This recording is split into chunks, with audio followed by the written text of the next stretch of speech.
Meus amigos, minhas amigas, advogados, advogadas, iniciamos neste instante mais um curso de extensão aqui no Legale Cursos Jurídicos e quero dizer a todos vocês que é sempre uma honra, um especial carinho poder falar para vocês de prática e de processo. Os senhores sabem, eu também sei, processo civil, se não a mais, talvez seja uma das matérias que estão ali niveladas com um grau de suma importância para o advogado, a advogada civilista. E o objetivo destes encontros é levar a vocês elementos necessários para que os senhores possam exercer com qualidade a advocacia civil. Eu que, além de professor, tanto que aqui estou, sou também palestrante e advogado civilista. Eu atuo na área civil desde o ano de 2006, mas convivo com a área civil desde 2000. Portanto, convivo com a área civil há muitos anos, já que trabalhei como auxiliar jurídico, depois estagiário, assistente, em um grande escritório de advocacia. Então já tinha contato com a área civil. E depois, em 2006, eu passo a atuar como advogado, exercendo a advocacia. E isso é importante, por quê? Porque eu tenho, modéstia à parte, embora ainda seja um jovem advogado, o fato é que eu tenho alguma experiência para poder compartilhar com os senhores. Pô, professor, mas o senhor tem quantos anos? Não é? Você está dizendo aí que o senhor, desde 2000, acompanha o direito civil, desde 2006 o senhor advoga. Muito bem, né? Eu, como disse e repito, comecei a trabalhar desde muito cedo, com 13 anos de idade, eu já trabalhava, e isso foi até uma circunstância da vida, né? Minha mãe, enfim, tinha lá uma missão especial de criar 5 filhos, dos quais eu era, entre os homens, o mais jovem, e tinha minha irmã, tem, né? Porque ela ainda é viva, aliás, todos são, a minha irmã, que é mais nova que eu. E quando o meu pai faleceu, eu tinha 8, 9 anos de idade, a minha mãe, óbvio, se desdobrava para tentar sustentar todos os filhos, e eu tive como caminho virtuoso, costumo dizer, a possibilidade de iniciar o trabalho muito cedo para poder ajudar a minha mãe. Então, com 13 anos de idade, eu já ingressei num primeiro emprego e, por ironia do destino, esse emprego foi num escritório de advocacia. E eu trabalhei com advogados que atuavam na área civil. Então, vejam que eu venho desde 1995 trabalhando muito próximo do direito. Em 1995 eu tinha 13 anos de idade. E trabalhando muito próximo ali do direito, 13, 14 anos de idade. Trabalhando muito próximo do direito, até que em 2005 eu me formei, colei grau, né, em 2005. Ingressei na faculdade depois, né? E em 2006 eu parto então para o exercício da advocacia, profissão essa apaixonante e que eu com muito zelo trabalho até os dias atuais com ela, sempre na área civil. E eu quero compartilhar com os senhores, reunindo a minha experiência como advogado, juntamente com a didática que eu desenvolvi na docência, eu quero compartilhar com os senhores técnicas que certamente irão contribuir para o aprimoramento da sua advocacia. E nesta primeira etapa, eu falarei com os senhores sobre petição inicial e contestação. Os senhores sabem melhor que eu que a petição inicial e a contestação, elas compõem a fase postulatória do processo civil. Então, fase postulatória é quando o autor exerce o seu direito de ação por meio da confecção da petição inicial e o réu, depois, exerce o seu sagrado direito de contraditório e ampla defesa por meio da apresentação da oferta da sua contestação. E é dentro deste cenário que nós trabalharemos durante as aulas para que possamos, evidentemente, aqui extrair o que há de melhor em termos de técnica para o aprimoramento da advocacia. Eu utilizei esses minutos iniciais do nosso curso para falar um pouco sobre mim, porque é importante. Então, os senhores notam que eu convivo desde muito cedo com o direito, eu sou apaixonado pelo direito, pela advocacia, pela docência. Estou aqui com uma função especial, uma missão especial, que é tentar levar aos senhores um pouco do que sei. Vou falar também agora um pouco sobre a minha experiência como advogado. Muitos dos senhores, a minha experiência como professor, como advogado eu já disse. Muitos dos senhores já me conhecem de outros cursos, de outros sambas. Entretanto, outros tantos nunca ouviram falar sobre a minha pessoa. Então, vou me apresentar. Meu nome é Fábio Cáceres, eu sou professor aqui no Legale de Direito Civil, Processo Civil e Direito Consumidor. Então, portanto, você nota que eu leciono nas áreas em que advogo, ou seja, leciono dentro da grande área chamada Direito Civil, Processo Civil. Muito bem, meus amigos. Como professor, eu sou coordenador do curso de pós-graduação online aqui do Legale, de Civil e Processo Civil.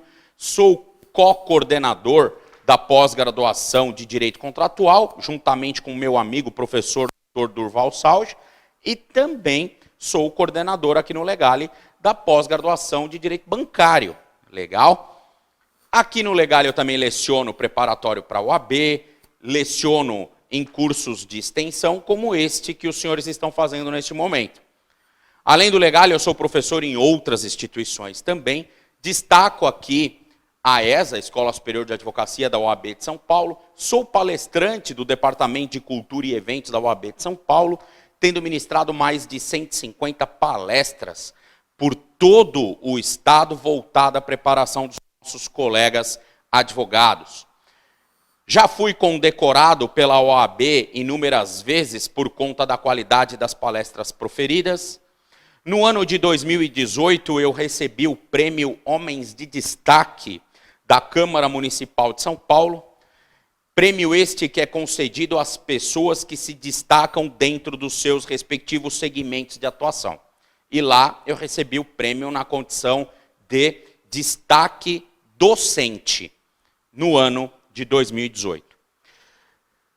Sou pós-graduado em Direito, concluí recentemente o meu doutorado, fiz o depósito da tese, estou aguardando marcarem a defesa, e aí logo mais então também estarei aí ostentando o título de doutor em Direito. Eu vou colocar aqui o meu nome completo e também as redes sociais para que os senhores possam me acompanhar o meu trabalho. Então, Fábio Cáceres, professor, lá no Facebook, se você quiser me adicionar, basta pesquisar como Fábio Cáceres 2. Não adianta tentar adicionar no primeiro perfil, porque eu não consigo adicionar. No Instagram, os senhores me encontram também com o arroba, né, que é para pesquisar, Fábio Cáceres 1, 2, 3. Então, Face Fábio Cáceres 2, Instagram Fábio Cáceres 1, 2, 3. Muito bem. Professor, legal. Falaremos então de petição inicial e de contestação. Perfeito. Mas antes mesmo de falarmos de petição inicial, é importante eu debater com os senhores um pouco do estudo do direito de ação. Então, olha só, por que, professor, é importante debatermos o direito de ação quando o assunto é petição inicial? Ora, porque a petição inicial, ela nada mais é do que a materialização do direito de ação. Então, a petição inicial, ela nada mais é do que a materialização do direito de ação. Mas o que é ação, afinal de contas, professor? Como nós podemos conceituar a ação? Bom, a ação, ela é um instrumento de processo e a finalidade da ação é provocar a tutela jurisdicional do Poder Judiciário.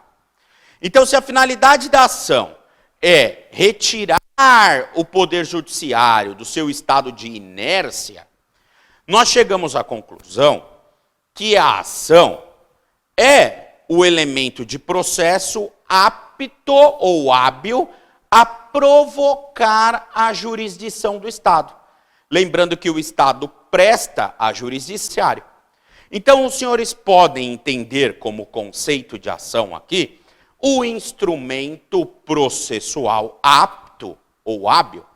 A ação é um instrumento processual apto ou hábil a provocar a prestação jurisdicional do Estado. A ação é um instrumento processual hábil a provocar a prestação jurisdicional do Estado. E aí vem uma pergunta. Quem tem direito de ação? Professor, quem tem direito de ação? Todos temos. Sejam as pessoas físicas, sejam as pessoas jurídicas. Todos nós temos direito de ação. E é exatamente por isso, em razão de todos terem direito de ação, que o processo civil, que é a ciência que cuida da ação, desenvolveu os elementos que identificam ou elementos que individualizam a ação. Quais são os elementos individualizadores, identificadores da ação? É por meio deles que o judiciário vai detectar se há na justiça ações idênticas, se há ações semelhantes ou se as ações são completamente diferentes uma das outras. Então, falaremos aqui sobre os elementos identificadores da ação, pois isso é importante quando o estudo é de petição inicial. Elementos individualizadores da ação. Elementos individualizadores da ação. E os elementos individualizadores da ação são três: partes, causas de pedir e pedido. Partes, causas de pedir e pedido. Muito bem, doutores.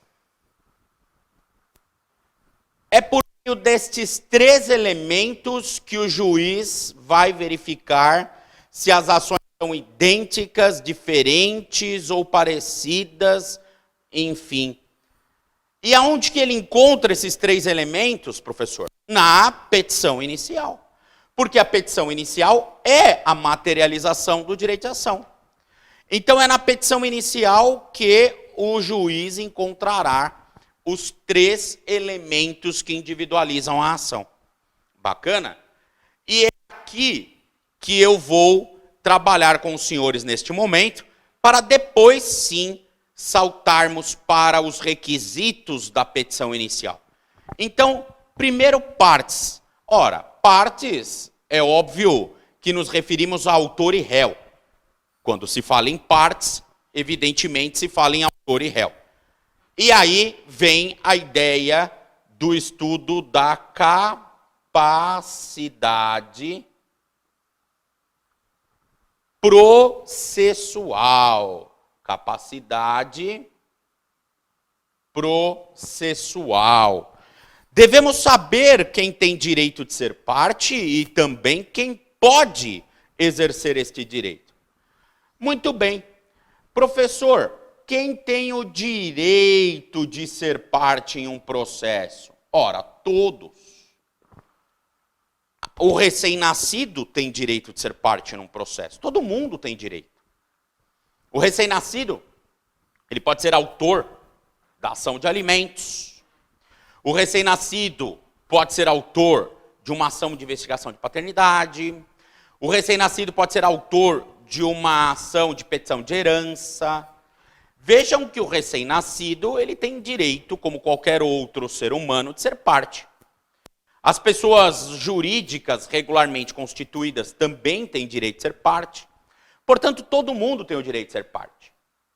Agora, a dúvida que não quer calar é a seguinte: o recém-nascido tem direito de ser parte. Agora, ele consegue exercer este direito? O recém-nascido consegue exercer o direito de ser parte? Bom, aí a situação ela complica. Por quê? Porque o recém-nascido, ele tem a capacidade processual de direito, mas ele não tem a capacidade processual de exercício, também chamada de capacidade processual de estar em juízo. Professor Fábio, quem tem a capacidade de exercício ou de estar em juízo? Quem tem? Ora, as pessoas físicas capazes e as pessoas jurídicas constituídas. Pessoas físicas capazes e pessoas jurídicas constituídas.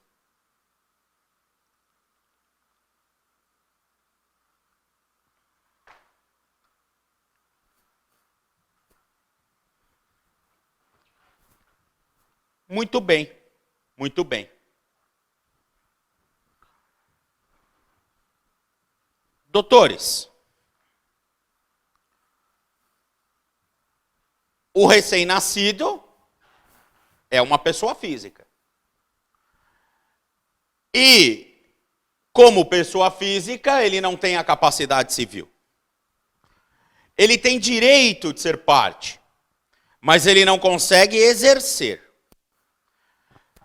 Logo, no tocante ao estudo da capacidade processual, o recém-nascido tem a capacidade processual de direito, mas ele não tem a capacidade processual de exercício, que é de estar em juízo. Como é que se resolve isso? Simples. O processo civil analisa o grau de incapacidade. Se a incapacidade é absoluta ou se a incapacidade é relativa. Sendo a incapacidade absoluta, a pessoa tem que ser representada. Sendo relativa, a pessoa tem que ser assistida. Então é por meio da representação e da assistência que o processo civil supre a deficiência da capacidade processual de exercício do direito. Então notem que o recém-nascido, ele consegue postular em juízo. Por quê? Primeiro, porque ele pode ser parte, todo mundo tem o direito de ser parte. E dois, porque ele, sendo absolutamente incapaz, estando representado nos autos ele pode postular em juízo. Em regra, essa representação é feita pelo próprio representante legal do absolutamente incapaz. Se for uma pessoa relativamente incapaz, ou seja, que tem a capacidade civil relativa, exemplos, maiores de 16 anos e menores de 18, basta uma assistência de um representante legal para que essa pessoa consiga exercer os seus direitos, para que ela consiga estar em juízo.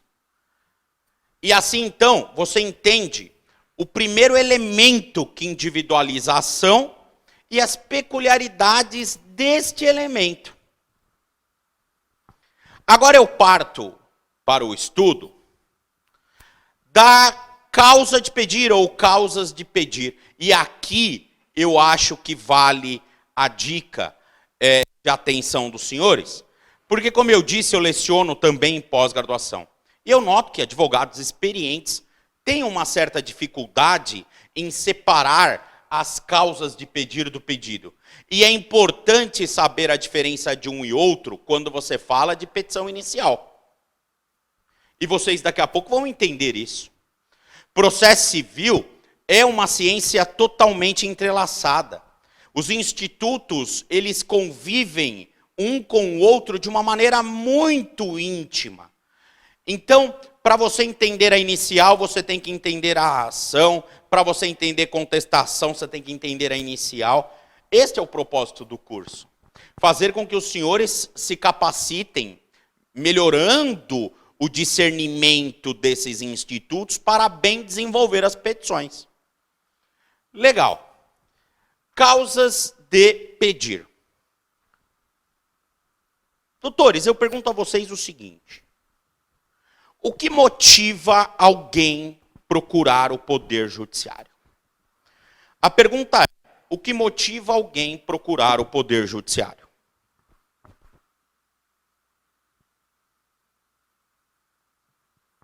Professor, a pessoa procura o poder judiciário porque ela tem um problema e ela quer que resolva. Ah, muito bem. E aonde que ela vai pedir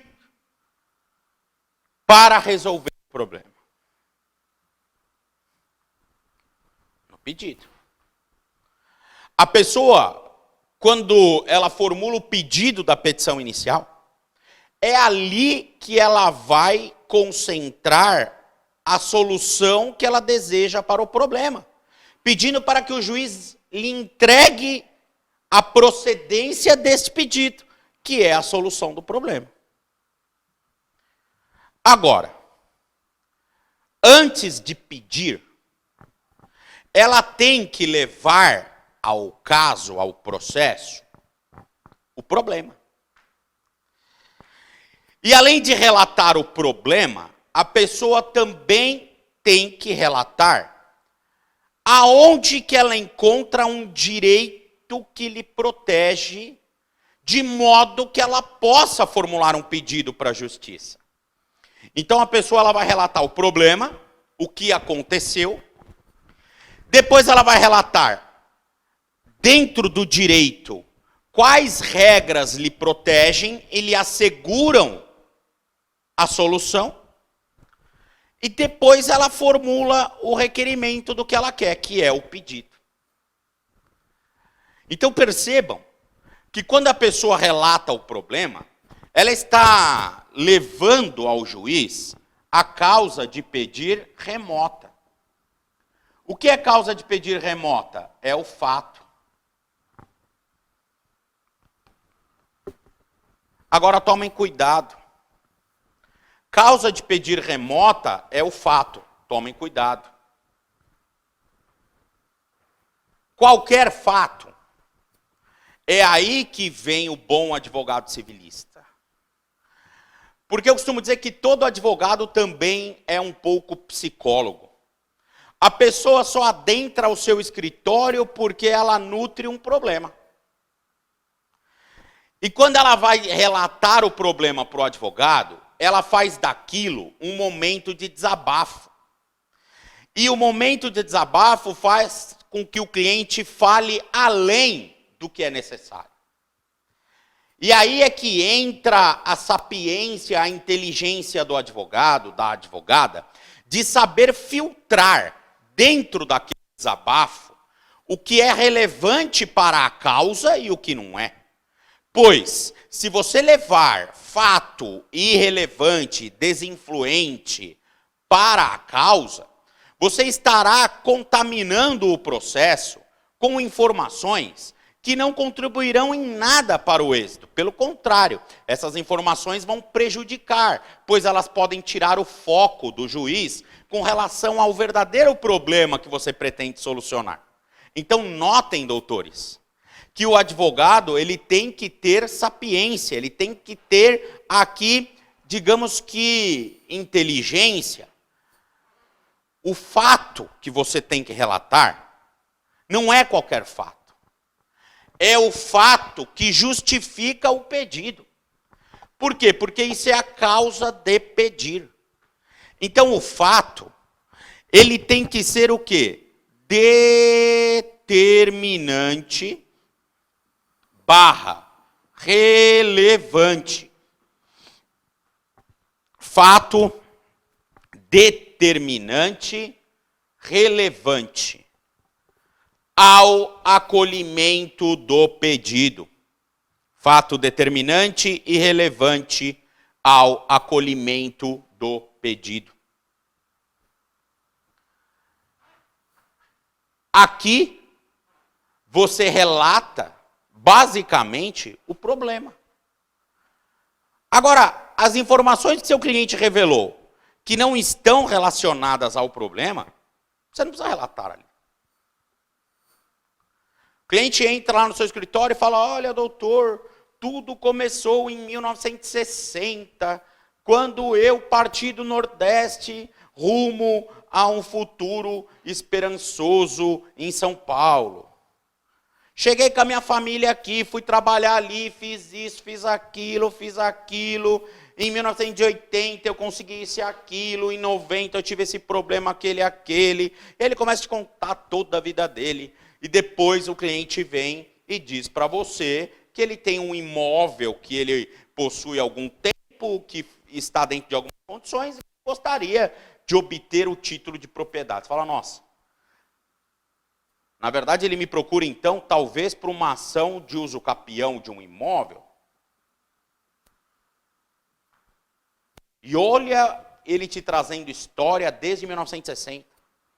Se o advogado não sabe filtrar, ele vai colocar lá, na ação de uso capião dele, dos fatos.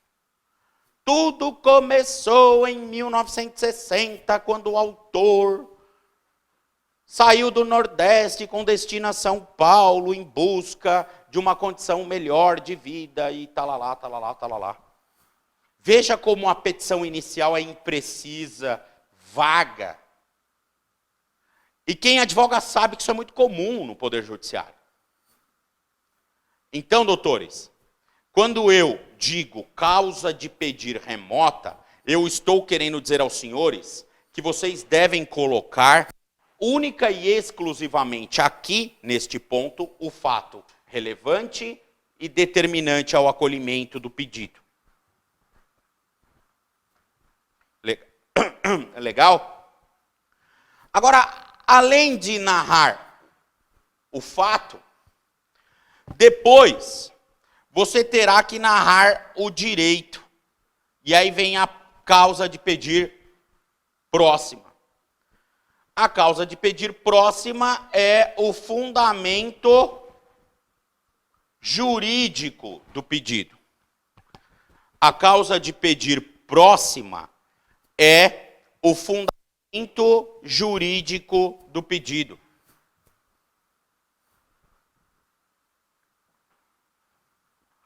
E aqui, dica. O que é fundamento jurídico? Professor, fundamento jurídico é o artigo de lei. Não. Isso é fundamento legal. Vamos às fontes do direito. Decreto-Lei 4657 de 1942. Antigamente chamado de LIC, Lei de Introdução ao Código Civil, hoje ele foi atualizado, tem uma nova nomenclatura, LINDB, Lei de Introdução às Normas do Direito Brasileiro.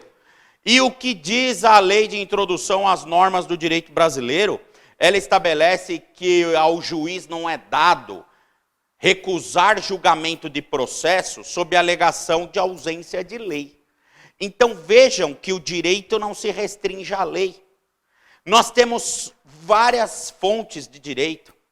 A lei, doutrina, jurisprudência, princípios gerais de direito, analogia, equidade, costumes.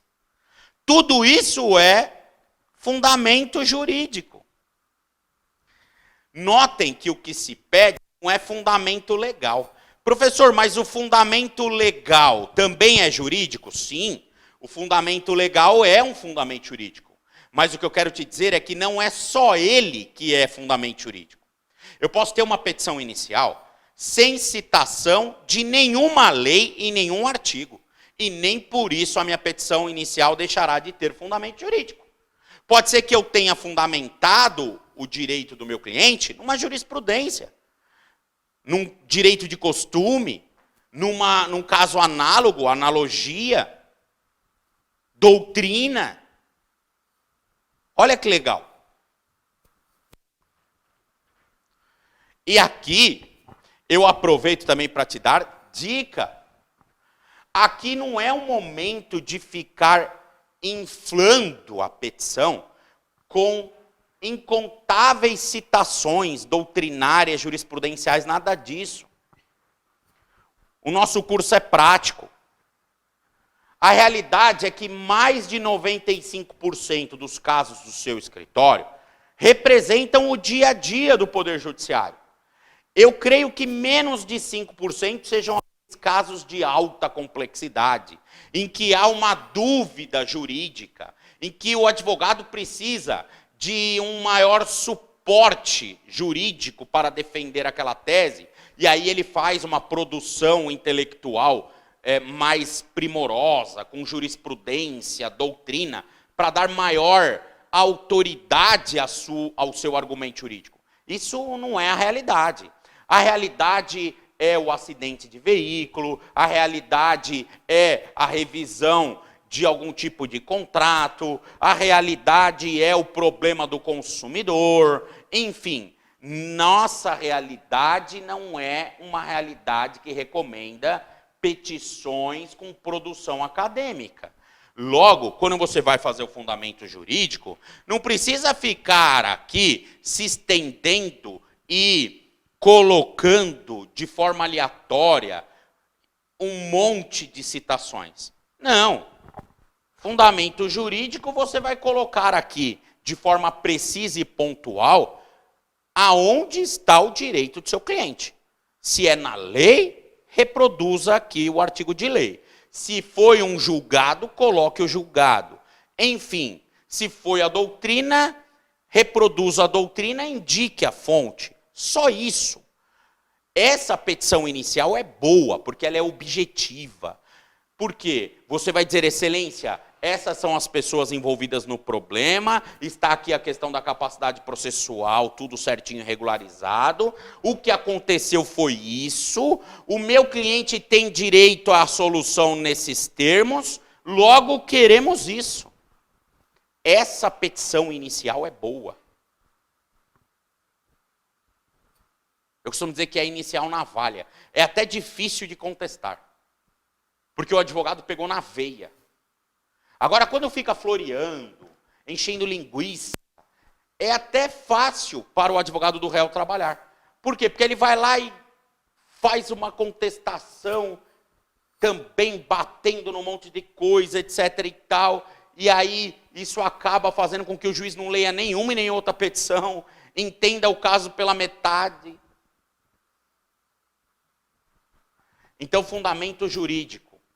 Dica, doutores. Fontes do direito. E não só lei. Não é isso? Fontes do direito. Lei, doutrina, jurisprudência, princípios gerais, analogia, equidade, costumes. Vejam, nós temos ali reproduzidas 7 fontes. Bacana? Então essa é a realidade da causa de pedir próxima.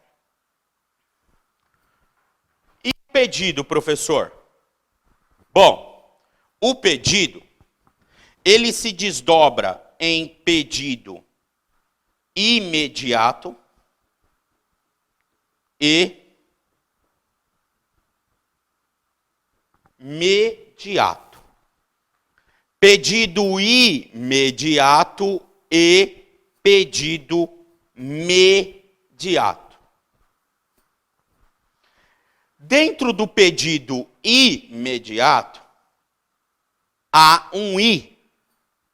O que é esse I?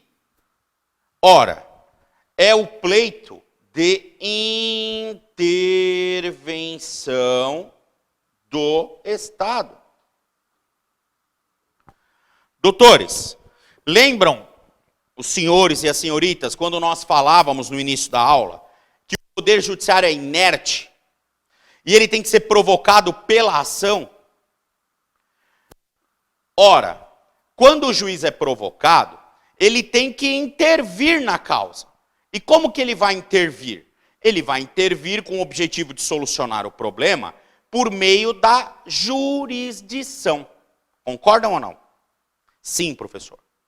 Então, a primeira coisa que você pede na sua inicial é a intervenção do Estado. Intervenção do Estado por meio da prestação jurisdicional. Não é isso? Por isso que o pedido ele nasce primeiro com a forma imediata. Intervenção do Estado. Como que o Estado faz a intervenção? Por meio da jurisdição. E jurisdição é matéria de processo civil ou direito material? Ora, processo civil. Portanto, esse pedido, ele é de natureza processual. Este pedido, ele é de natureza processual. Jurisdição. Todas as iniciais têm esse pedido. É que a gente acaba na prática, na loucura do dia a dia, não dando a devida atenção, mas tem.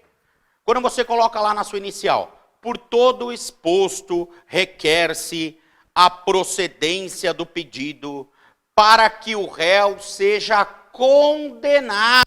Ora, quando você pede a condenação do réu, você está pedindo a intervenção do Estado. Você está pedindo para o juiz apresentar jurisdição condenatória na causa. Esse pedido é de natureza processual. E aí o juiz vai fazer uma leitura. Ora, você quer a condenação do réu para quê? Por qual razão você quer a condenação do réu? E aí você vai relatar a finalidade da condenação. Quando você relata a finalidade da condenação, você já passa a relatar o pedido mediato. O que é o pedido mediato? Pedido mediato é o mérito. O mérito, ele é resolvido por meio do direito material. Direito civil, direito do consumidor. Então vejam, o pedido mediato é igual ao mérito. O mérito é o direito material.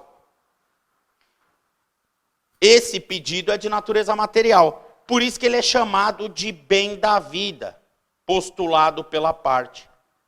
Bem da vida não significa dizer nasci e morri. Bem da vida é aquilo que satisfaz juridicamente a pessoa. Ah, se você receber o dinheiro da indenização, você fica feliz? Sim, esse é o bem da vida, ser indenizado. Ah, se consertar o seu carro, você fica feliz? Sim, esse é o bem da vida, ver o meu carro consertado. Então percebam que aqui nós temos duas situações interessantes. A primeira é essa, do pedido imediato, e a segunda é do pedido mediato. Pedido imediato e pedido mediato.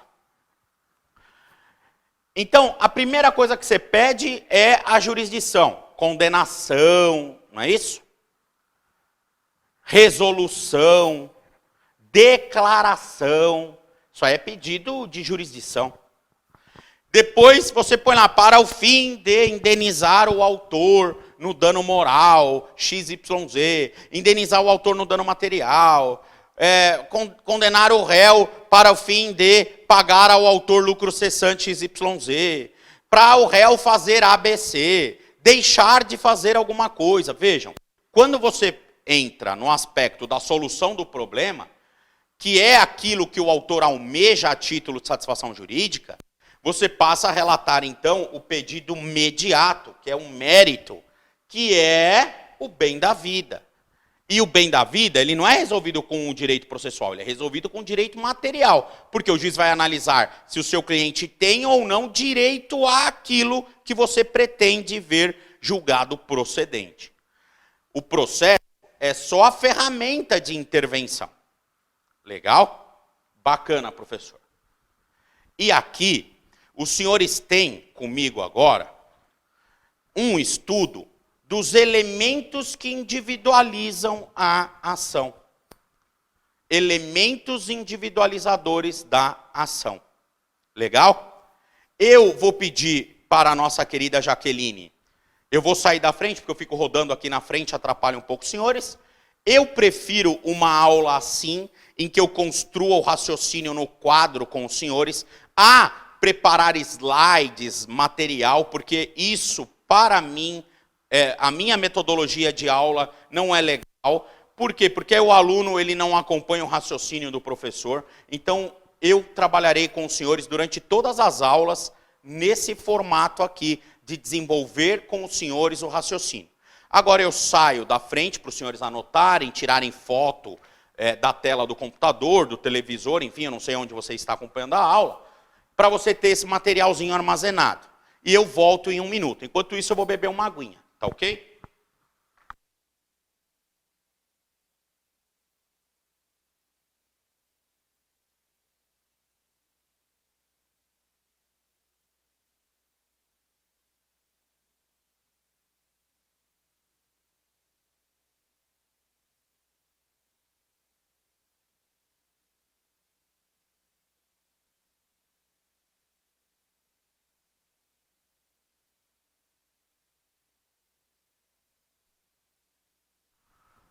Muito bem, doutores.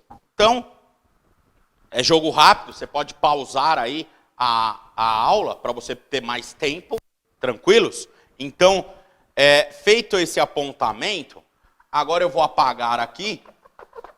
Por quê? Porque nós partimos agora para o estudo dos requisitos da petição inicial em si. Vamos fazer uma análise aqui desses requisitos.